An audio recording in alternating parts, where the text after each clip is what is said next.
The town of Hollis Creek, Nebraska, had always been the kind of place where people left their doors unlocked at night, where Sunday service at the Grace Point Baptist Church was as routine as breathing, and where everyone knew everyone else's business. It was 1977, and the world beyond Hollis Creek was spinning with disco fever, Star Wars mania, and the lingering paranoia of Watergate. But here, in this quiet farming community of barely 3,000 souls, life moved at the pace of corn growing in summer fields, until Pastor Gregory Vance disappeared. Nobody saw it coming. Nobody could have predicted that the man who had baptized half the town's children, who had married young couples in the chapel, who had delivered sermons about faith and forgiveness with such conviction that grown men wept, would simply vanish into thin air on a humid Tuesday evening in August. And the last person to see Gregory alive was his wife, Martha Vance. She would tell the police, over and over again, that he had kissed her on the forehead at exactly 6:15 in the evening, told her he was going to the church to prepare for Wednesday's sermon, and walked out the door with his worn leather Bible tucked under his arm. He never came home. Martha waited until midnight before she called the sheriff. By then her hands were shaking so badly she could barely dial the rotary phone. Sheriff Tom Burkhart, a man who had spent 20 years dealing with nothing more serious than cattle theft and the occasional drunk driver, arrived at the Vance home within 10 minutes. He found Martha sitting at the kitchen table, staring at a cup of coffee that had gone cold hours ago. The church was only 4 blocks away. Sheriff Burkhart drove there with his deputy, a young man named Kevin Pratt, who had just turned 23 and still lived with his mother. They found the church doors unlocked, the lights on in the main hall, and Gregory's Bible sitting open on the pulpit. The page was turned to Psalm 23. "The Lord is my shepherd, I shall not want." And the words seemed to mock them in the silence. But Gregory was gone, and the search began at dawn. Volunteers from the community, farmers with calloused hands and worried faces, teachers, shopkeepers, mothers with children in tow, they all fanned out across Hollis Creek. They checked the fields, the old abandoned grain silos on the edge of town, the creek itself where the water ran shallow and brown. They knocked on doors, questioned neighbors, retraced every possible route Gregory might have taken between his home and the church. Nothing. Nothing. By the 3rd day, the Nebraska State Police were called in. By the 5th day, reporters from Omaha arrived, their cameras and notepads turning Hollis Creek into a spectacle. By the end of the first week, the story had made regional news. The pastor vanishes without a trace. Community in shock. Prayers for safe return. But prayers weren't answered. Martha Vance became a ghost herself. She stopped eating, stopped sleeping, stopped going to church. The women from the congregation brought casseroles and sympathy, but Martha barely acknowledged them. She would sit by the window, staring out at the street, waiting for Gregory to come walking up the path like he always did, with that gentle smile and his Bible under his arm. He never did. But theories spread like wildfire. Some people whispered that Gregory had run off with another woman, though no one could name who that woman might be, and the idea seemed absurd to anyone who knew him.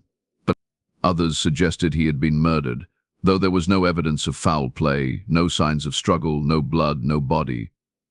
A few believed he had been taken by something worse, something they couldn't explain, something that lurked in the fields at night when the moon was dark. Sheriff Burkhart didn't believe in ghosts or monsters. He believed in facts, in evidence, in logic.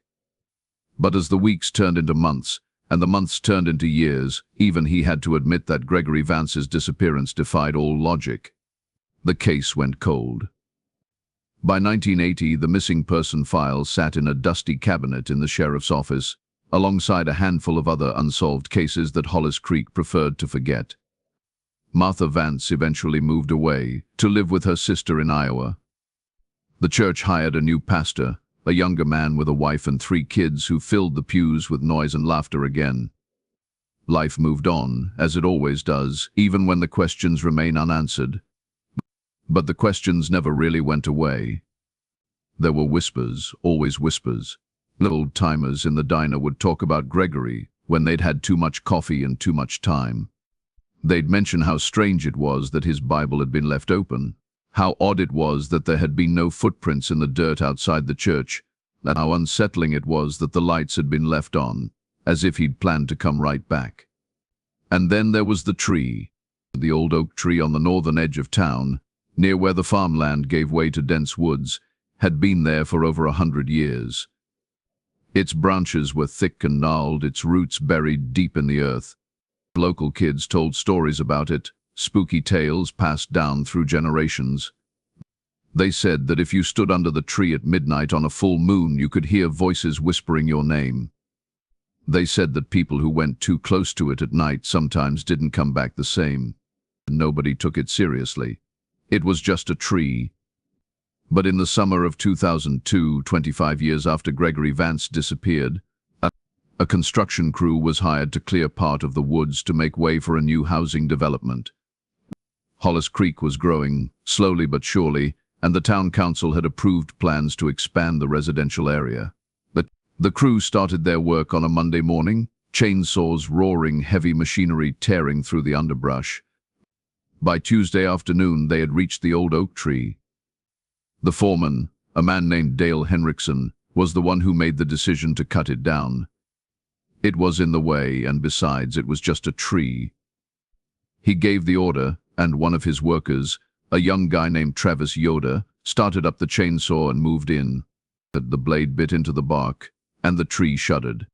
Travis said later that it felt wrong, that the tree seemed to resist in a way that didn't make sense, like it was alive in a way trees weren't supposed to be.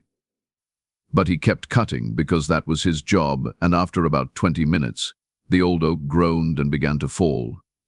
It hit the ground with a crash that echoed through the woods, and the crew stood back, watching the dust settle. That's when Dale noticed something strange. On the base of the tree, where the roots had torn free from the earth, had left behind a gaping hole. And inside that hole, there was something that shouldn't have been there. Dale climbed down into the pit, his boots sinking into the soft dirt, and he pulled out his flashlight. The beam cut through the darkness, and what he saw made his stomach turn. Bones. Naturals. Human bones. Mesa. The construction stopped immediately. Dale called the police, and within an hour, the site was crawling with officers, forensic teams, and investigators. Sheriff Burkhart had retired years ago, and the current sheriff, a woman named Linda Ortega, had only heard stories about Gregory Vance. But when the forensic team began carefully excavating the remains from beneath the tree, and when they found scraps of cloth, a belt buckle, and a tarnished wedding ring, she knew exactly who they had found. The remains were sent to the state lab for analysis. Dental records confirmed it 3 days later. The bones belonged to Gregory Vance. The news hit Hollis Creek like a bomb. The pastor who had disappeared in 1977, who had been mourned and prayed for and eventually forgotten by most, had been buried beneath the old oak tree all along. He had been there for 25 years, silent and hidden, while life went on around him. But the discovery raised more questions than it answered. How had he gotten there? Who had buried him? And why beneath that tree of all places? The autopsy report came back 2 weeks later, and it only deepened the mystery. Gregory Vance's skull showed signs of blunt force trauma. He had been struck on the back of the head with something heavy, something that had cracked the bone and likely killed him almost instantly. The forensic pathologist estimated that he had been buried within hours of his death. This wasn't an accident. This was murder. Sheriff Ortega reopened the case with a vengeance. She pulled every file, every interview, every scrap of evidence from 1977. She tracked down witnesses who were still alive, people who had known Gregory, people who had been in Hollis Creek that August night. She interviewed Martha Vance, now an elderly woman living in a nursing home in Des Moines, who wept when she heard the news and said she had always known, deep down, that Gregory was dead. But Martha couldn't offer any answers. She had no idea who would want to hurt her husband. Gregory had been kind, gentle, devoted to his faith and his community. He didn't have enemies. He didn't have secrets. Or did he? As Sheriff Ortega dug deeper, She began to uncover things that had been buried along with Gregory's body. Small things, inconsistencies, details that hadn't seemed important in 1977, but now took on a darker significance. For one thing, several people mentioned that Gregory had seemed distracted in the weeks leading up to his disappearance. He had been quieter than usual, more withdrawn. His sermons had taken on a darker tone, focusing on sin and redemption, on the weight of secrets and the price of forgiveness. A few members of the congregation had asked him if everything was all right, and he had assured them it was, but his smile hadn't reached his eyes. Then there was the matter of the church finances. A clerk who had worked at Grace Point Baptist in the 70s, a woman named Edna Kowalski, told Sheriff Ortega that she remembered noticing some irregularities in the books around that time. Money had been going missing, small amounts at first, but then larger sums. Edna had mentioned it to Gregory, and he had promised to look into it, but he had never followed up.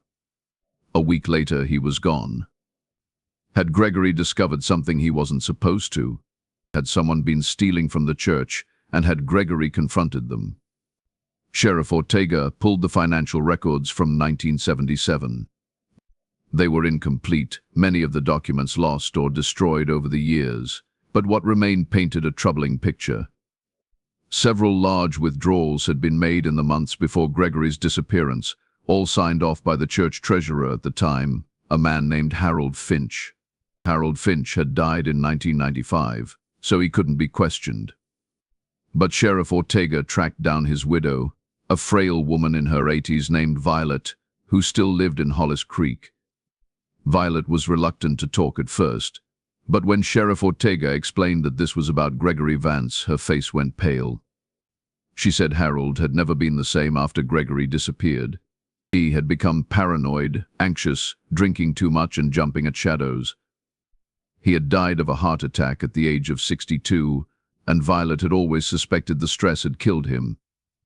But when Sheriff Ortega asked if Harold might have been involved in Gregory's death, Violet's hands began to shake.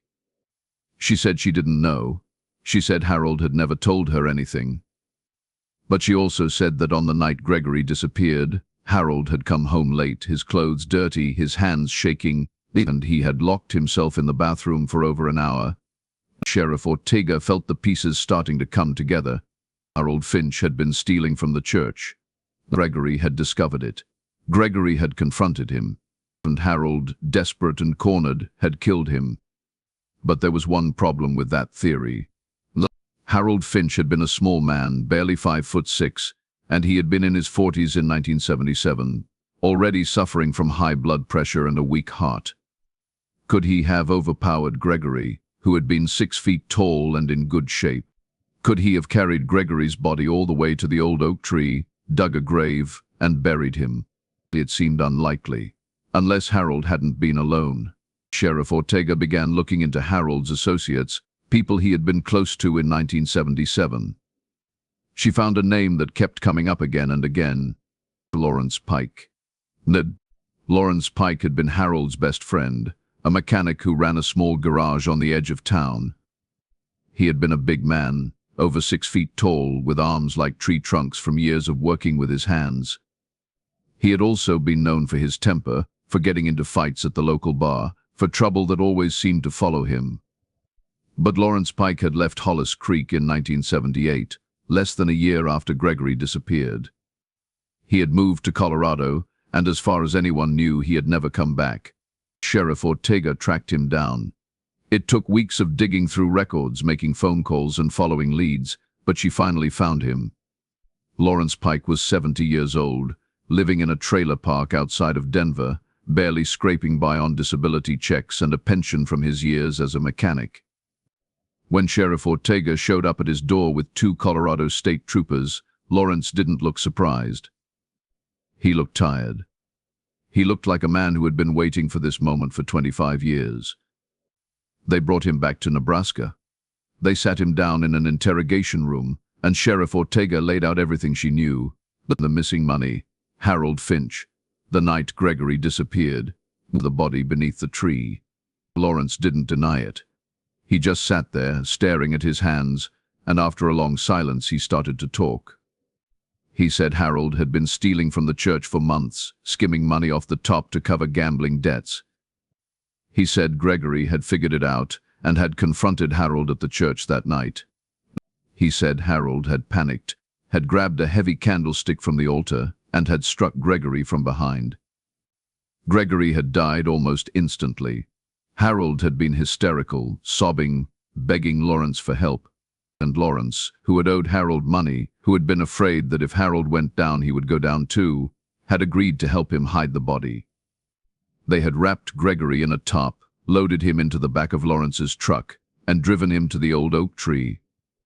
They had dug a grave in the dark, using shovels they had brought from Lawrence's garage, and they had buried Gregory there, beneath the roots, where they thought no one would ever find him.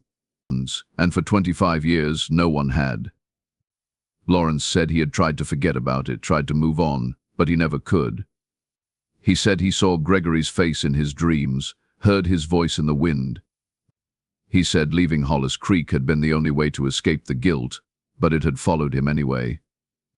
Sheriff Ortega asked him why he had never come forward, why he had let Martha Vance suffer for all those years, wondering what had happened to her husband.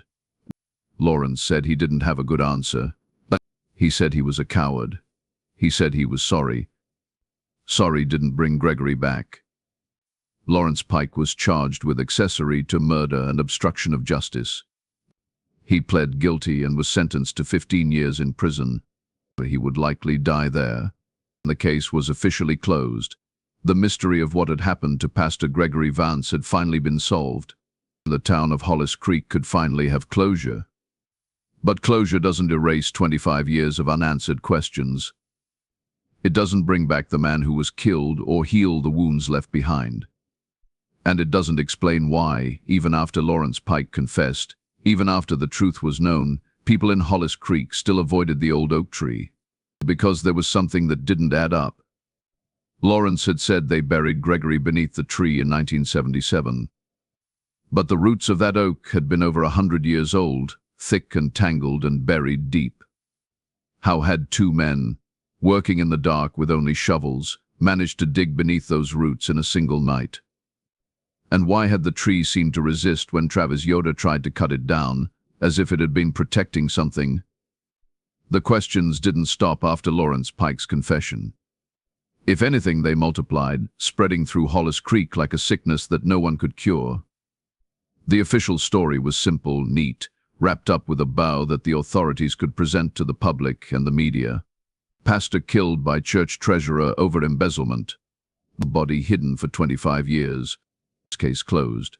None but the people who lived in Hollis Creek, the ones who had been there in 1977, who remembered that August night, who had searched the fields and the creek and the woods, they knew something was wrong with that story. They felt it in their bones, in the same way you feel a storm coming before the sky goes dark. Sheriff Linda Ortega felt it too. She had done her job. She had solved the case, brought a killer to justice, given Martha Vance and the community the answers they had been seeking for decades. But late at night, when she sat alone in her office reviewing the files, she couldn't shake the feeling that she had only scratched the surface of something much deeper, much darker. The tree bothered her most of all. She had gone back to the site after Lawrence's arrest, standing at the edge of the massive crater where the oak had been uprooted. The construction crew had finished clearing the area, hauling away the remains of the tree, filling in the hole. But Sheriff Ortega had brought the forensic report with her, the one that detailed the soil composition, the depth of the grave, the position of the remains. According to the report, Gregory Vance's body had been buried approximately 7 feet beneath the surface, directly under the main root system of the oak. The roots themselves had grown around and through the grave over the years, creating a kind of cage that had kept the bones in place. 7 feet. Under roots that would have been massive even in 1977. Sheriff Ortega had consulted with a botanist from the University of Nebraska, a professor named Dr. Adrian Kowalski, no relation to Edna. She had asked him a simple question. Was it possible for two men to dig a grave that deep, beneath the root system of a 100-year-old oak tree, in a single night, using only shovels? Dr. Kowalski had laughed at first, thinking it was a hypothetical question. But when Sheriff Ortega explained that this was related to an actual murder case, his expression had changed. He said it was impossible. He said the roots of an oak that old would have been like iron, too thick to cut through without specialized equipment. He said even if they had somehow managed to hack through the roots, the amount of dirt they would have needed to move, the depth they would have needed to dig, that would have taken multiple men multiple days, not one night. He said the only way Gregory Vance could have ended up buried that deep in that exact spot was if the tree had been planted after he was buried, or if the grave had been there long before 1977, and someone had simply placed his body in an existing hole. But the tree was over 100 years old, and carbon dating had confirmed it, and there was no evidence of any previous excavation at that site. Sheriff Ortega had thanked Dr. Kowalski and driven back to Hollis Creek with her mind racing. She had confronted Lawrence Pike again, this time with the botanist's findings. She had asked him to explain how he and Harold Finch had managed to dig a grave that should have been physically impossible to create. Lawrence had looked at her with hollow eyes and said he didn't remember the details. He said it had been dark, he had been scared, he had just done what Harold told him to do. He said maybe the ground had been softer than it seemed, maybe the roots hadn't been as thick in that spot, maybe his memory was playing tricks on him after all these years. But his hands had been shaking when he said it, and Sheriff Ortega had seen the fear in his face, the same fear she had seen when she first arrested him. It wasn't the fear of going to prison. It was something else, like something he wouldn't or couldn't talk about. She had pressed him, demanded the truth, but Lawrence had shut down completely. He had requested his lawyer and refused to say another word. That should have been the end of it. Sheriff Ortega had a confession, physical evidence, a motive, and a suspect in custody. The prosecutor was happy. The town was satisfied. The case was closed. But Sheriff Ortega couldn't let it go. She started digging into the history of the old oak tree, searching through county records, historical society archives, and old newspaper clippings. What she found made her blood run cold. The tree had a history, a dark one. According to records from the 1890s, the oak had been used as a hanging tree. 3 men had been lynched there in 1893, accused of murdering a local farmer and his family. A mob had dragged them from the jail in the middle of the night, strung them up from the oak's branches, and left their bodies swinging until dawn. The sheriff at the time, a man named Walter Brennan, had done nothing to stop it. In fact, several accounts suggested he had participated. The 3 men had maintained their innocence until the very end. They had screamed and begged and cursed the town as the nooses tightened around their necks. And according to one newspaper article from 1894, a reporter had written that the tree itself seemed to absorb their suffering, that the branches had creaked and groaned, not from the weight of the bodies but from something else, something that couldn't be explained. After the lynching, strange things had started happening in Hollis Creek. Livestock had died without explanation. Crops had failed. People had reported seeing figures hanging from the oak at night, even though no bodies were there. Children had started having nightmares about voices calling to them from the woods. The town had tried to cut the tree down in 1895. They had sent a crew of 6 men with axes and saws, determined to destroy the cursed thing once and for all. All 6 men had died within a year. One had fallen from a barn roof and broken his neck. Another had been kicked by a horse and bled to death. A third had simply vanished, never to be seen again. The others had succumbed to illness, accidents, or what the records vaguely described as sudden madness. After that, no one in Hollis Creek had dared to touch the tree. It had been left alone, avoided, whispered about. And over the decades, as the town grew and modernized, as new generations were born and old stories were forgotten, the oak had simply become part of the landscape, just a tree. Until Travis Yoder had put a chainsaw to it in 2002. Sheriff Ortega looked up Travis Yoder's current whereabouts. He still lived in Hollis Creek, working construction, living in a small apartment above the hardware store. She drove over to talk to him on a cold November afternoon, 3 months after Gregory Vance's remains had been discovered. Travis answered the door, looking like he hadn't slept in weeks. His eyes were sunken, his face pale, his hands trembling as he invited her inside. The apartment was a mess, empty beer cans and fast food containers scattered everywhere, curtains drawn against the daylight. Sheriff Ortega asked him if he was all right. Travis laughed, a bitter, broken sound, and said he hadn't been all right since he cut down that tree. He said he had been having nightmares. Every night, the same dream. He was standing beneath the oak, and the branches were full of bodies, not just 3 but dozens, hundreds, swaying in a wind that didn't exist. And they were all looking at him, all whispering his name, all reaching for him with skeletal hands. He said he heard voices when he was alone, voices that came from nowhere, telling him things he didn't want to hear. Secrets, sins, things that had been buried and forgotten. He said he felt like something had followed him home from the woods that day, something that had been trapped beneath the tree for over a century, and now it was free. Sheriff Ortega tried to reassure him, told him it was just stress, just his mind playing tricks on him after the shock of finding a dead body. But Travis shook his head and said she didn't understand. He said the tree had been alive, not in the way trees are alive, but truly alive, aware, watching. He said when he had cut into it, he had felt it scream, not with sound but with something that had gone straight into his skull.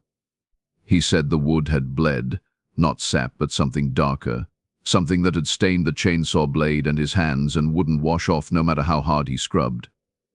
He held up his palms, and Sheriff Ortega saw that they were clean. But Travis was staring at them like they were covered in blood. But she left his apartment feeling more disturbed than when she had arrived. She told herself that Travis was having a mental breakdown, that the trauma of the discovery had pushed him over the edge.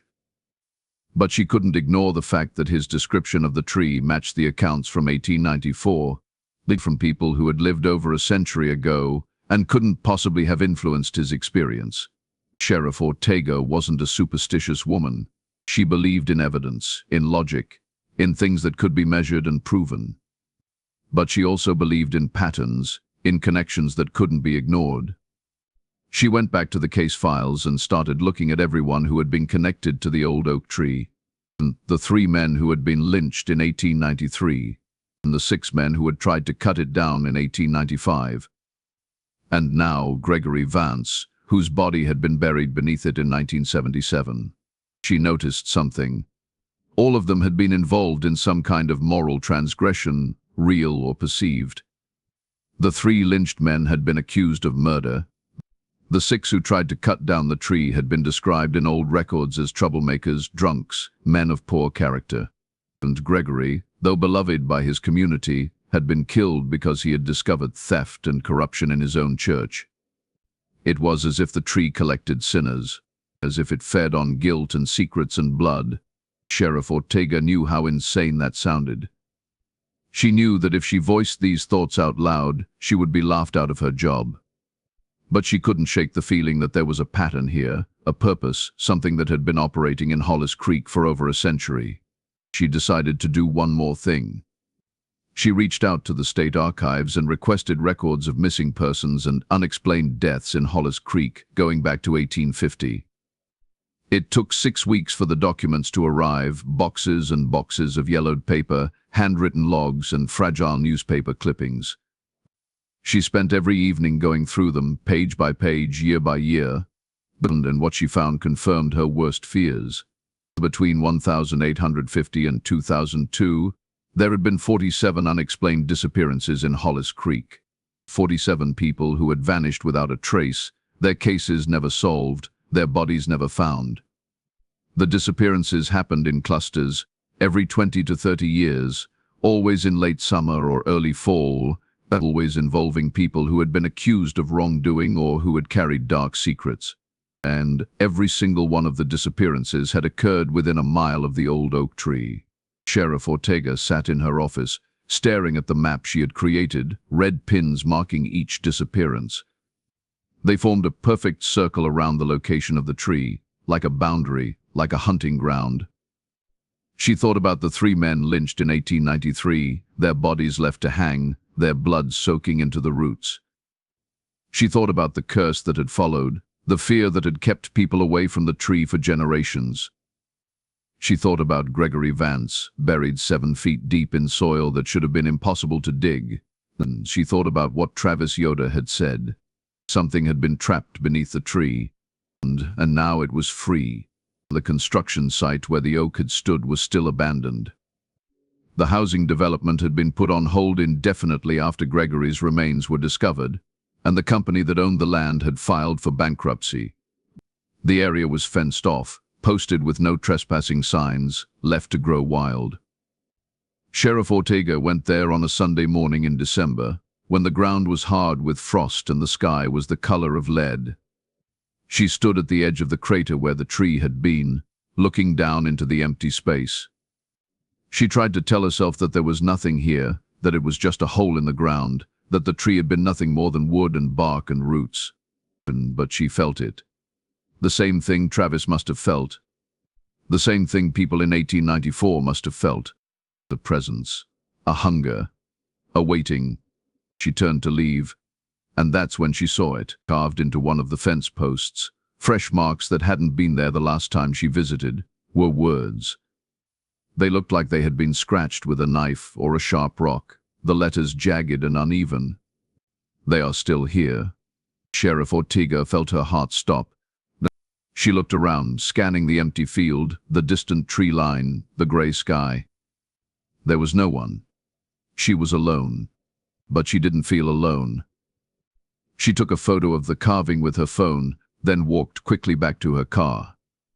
Her hands were shaking as she started the engine and drove away, glancing in the rearview mirror every few seconds, half expecting to see something standing at the edge of the crater, watching her leave. When she got back to the station, she ran the handwriting analysis software on the photo, trying to match the carving to any known suspects or persons of interest. Nothing came up. The letters were too crude, too distorted, and she considered the possibility that it was a prank, local kids trying to scare people, urban legend enthusiasts feeding off the notoriety of the case. But the location was fenced off, isolated, and it was winter. No teenagers were hiking out there for fun. And that night, Sheriff Ortega couldn't sleep. She lay in bed, staring at the ceiling, thinking about the 47 disappearances, the tree, the bodies that had never been found. She thought about Gregory Vance and how his grave had been impossible to dig. She thought about Lawrence Pike's confession and the fear in his eyes when she had questioned him. And she thought about the words carved into the fence post. They are still here. Who were they? The victims. The spirits of the lynched men. Or something older, something that had been in Hollis Creek long before the town was built, long before the tree was planted. The next morning, Sheriff Ortega made a decision. She drove to the state penitentiary where Lawrence Pike was being held and demanded to see him. The guards brought him to the visiting room, and he sat down across from her, looking even more hollowed out than before. She didn't waste time with pleasantries.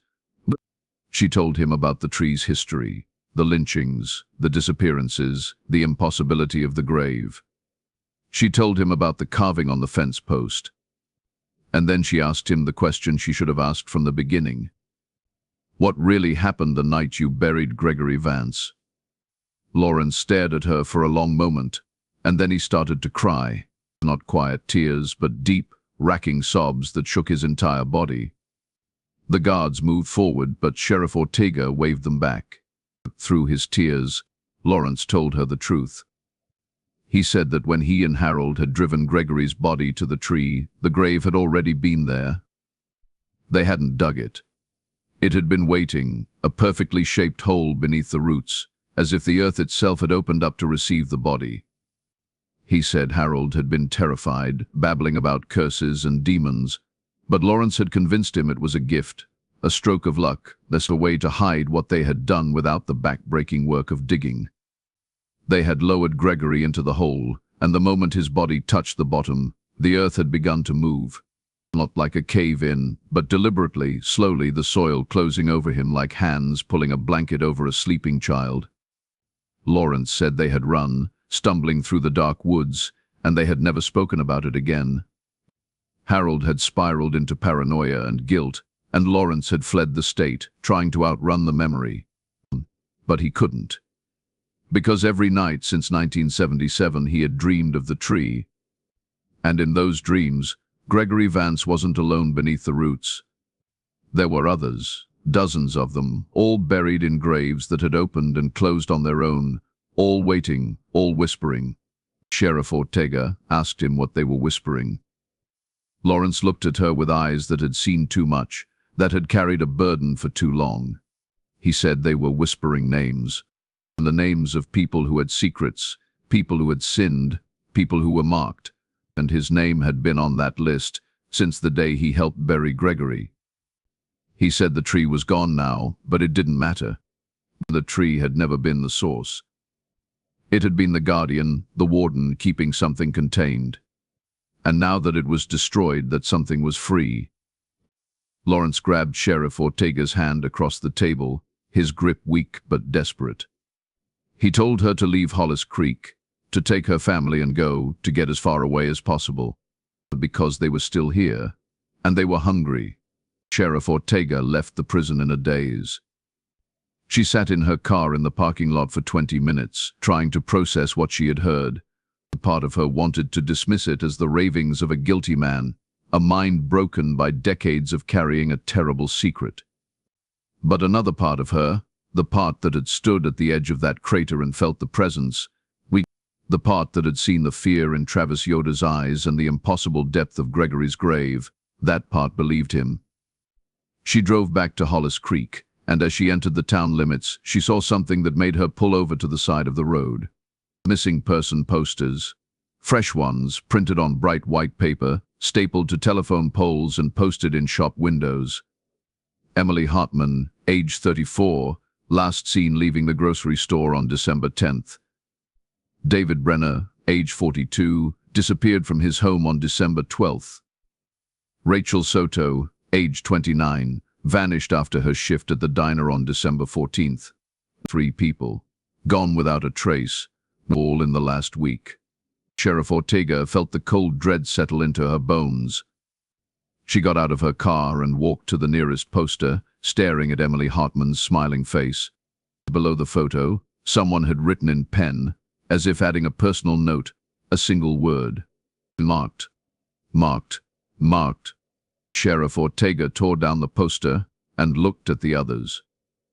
Each one had the same word written on it, in different handwriting, as if multiple people had seen the posters and independently added the same message. Marked. Marked. Band. She ran to her car and drove to the station, her mind racing.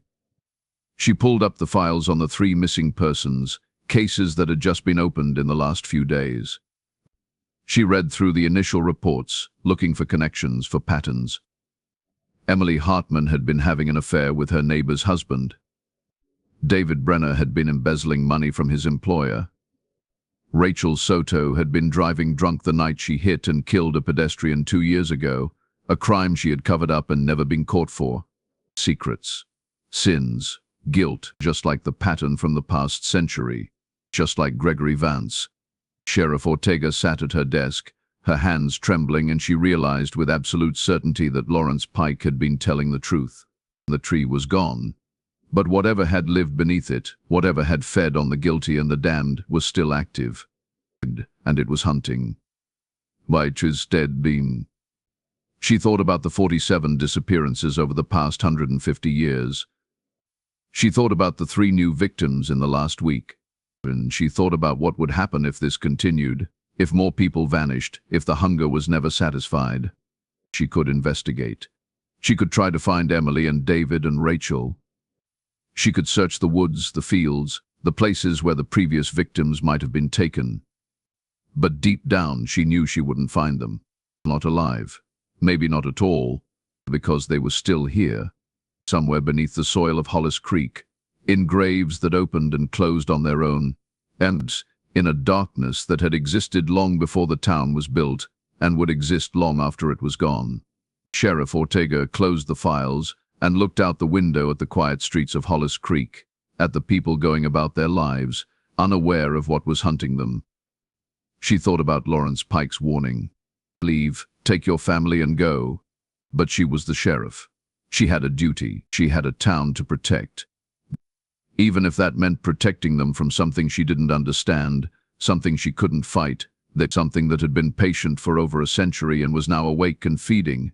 Sheriff Ortega made a call to the state police, requesting additional resources, cadaver dogs, ground-penetrating radar. She would search every inch of Hollis Creek if she had to. She would find the missing people. She would stop this. But as she hung up the phone and stared at the map on her wall, at the red pins marking the disappearances, at the empty space where the old oak tree had stood, she couldn't shake the feeling that she was already too late. Because in Hollis Creek, some secrets stayed buried. Some graves never gave up their dead, and some hungers could never be satisfied. The tree was gone, but the roots remained, and they were still reaching,